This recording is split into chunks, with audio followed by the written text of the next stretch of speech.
കൊടുങ്ങല്ലൂർ അമ്മയുടെ ചൈതന്യം കുടികൊള്ളുന്ന ഏഴംകുളം ദേവീക്ഷേത്രവും അമ്പലത്തിനാൽ ഈയവ പണിക്കർ തറവാടും ഒരിക്കൽ കൊടുങ്ങല്ലൂർ ദേവി അമ്പലത്തിനാൽ തറവാടിന്റെ എതിർവശത്തെ വയലിൽ അഭിമുഖമായി വരികയുണ്ടായി.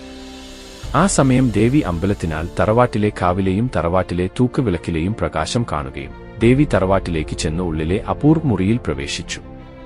അങ്ങനെ ദേവി പ്രവേശിച്ച മുറിയിൽ ദേവിയുടെ ചൈതന്യം പിന്നീട് ഒരു കലമാന്റെ കൊമ്പിൽ ദേവി ചൈതന്യം ആവാഹിക്കുകയും അവിടെ ഇരുത്തുകയും ചെയ്തു.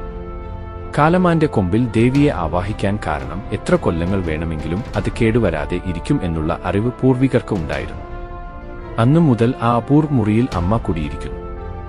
എല്ലാവിധ ഐശ്വര്യങ്ങളും കുടുംബത്തിനും ആ പ്രദേശത്തിനും നൽകി അനുഗ്രഹിച്ച് ഇന്നും അമ്മയുടെ സാന്നിധ്യം നിലനിൽക്കുന്നു. ഇതിനുശേഷമാണ് ആദ്യം അമ്മ വന്നു നിന്ന വയലിനോട് ചേർന്നുള്ള സ്ഥലത്ത് പിന്നീട് ക്ഷേത്രം പണിതതും. ആ മഹാക്ഷേത്രം ആണ് ഇന്നത്തെ ഏഴംകുളം ദേവീക്ഷേത്രം. കുറച്ചു വർഷങ്ങൾക്ക് മുൻപ് വരെ അമ്പലത്തിനാൽ തറവാട്ടിലെ തൂക്കുവിളക്ക് തെളിച്ചു. അത് കണ്ടതിനു ശേഷമായിരുന്നു ക്ഷേത്രത്തിൽ മേൽശാന്തി ശ്രീകോവിലിൽ വിളക്ക് തെളിയിക്കുക പതിവ്. ഇനിയുള്ളത് ഭാഗം 2 കേൾക്കാം.